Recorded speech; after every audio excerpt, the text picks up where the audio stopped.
Well,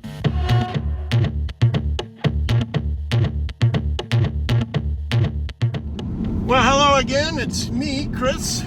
Me, myself, and I, this time around, are heading out to another call. This time it's a out of fuel service call. So we're going to go out there in this, believe it or not, this roadside assistance truck that is equipped to flash the daylight out of the night, essentially. Have a bunch of lights, strobes, and a bunch of other lights, marquee signs, and reflectors on it.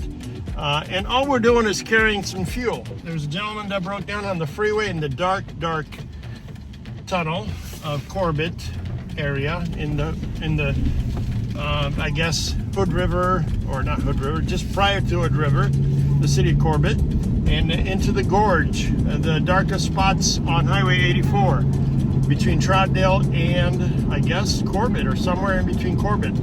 It's as dark can get in that area, and we need as much light as possible. So with that in mind, I'm heading out there. I had to get some fuel. We basically got about 3 gallons of fuel. Normally we fill up to about 5 gallons on the larger truck. On a smaller truck or SUV, 2.5, 3 gallons. The customer only asked for 2.5. We got about 3 gallons. But we're heading out there in our roadside emergency service truck, and we should be there in a couple of minutes as the GPS identifies. So stay tuned. Here we go. Yeah, if you want to know what it looks like in the dark Corbett road of Highway 84 when it's raining outside in the dark, this is kind of what it looks like. This is actually pretty bright and lighty.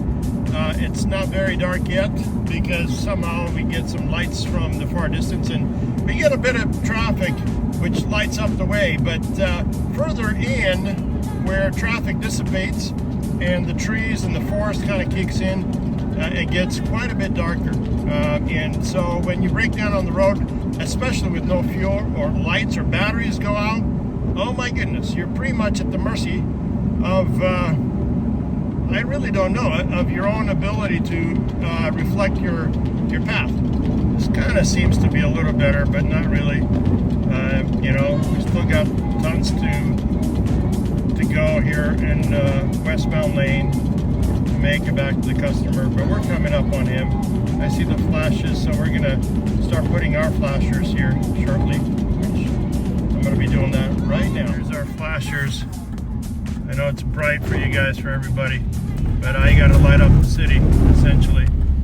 Coming up here on the only way to get through is by getting real close to him, and hopefully all the traffic sees me, because behind me is large amounts of vehicles. So we're going to get as close as we can to this Buick. So here we are with our roadside vehicle, our 5-gallon tank. Customers waiting. Traffic is terrible. 3 to 5 gallons of fuel. This is additional fuel complimentary. Oh, okay, yeah, it's absolutely complimentary, no problem. Yeah, we'll comp you that, no problem.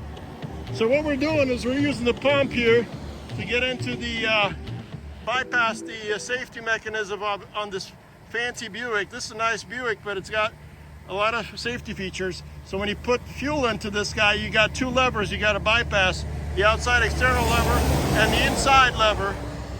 In order to do that, you got to get a pump or some kind of funnel that's long enough to get past both of those bypasses. I believe this is an anti-siphoning feature for Buick. The newer Buicks have this, older Buicks don't. Right now we're pumping fuel at maybe 1.5 gallons per minute or something like that.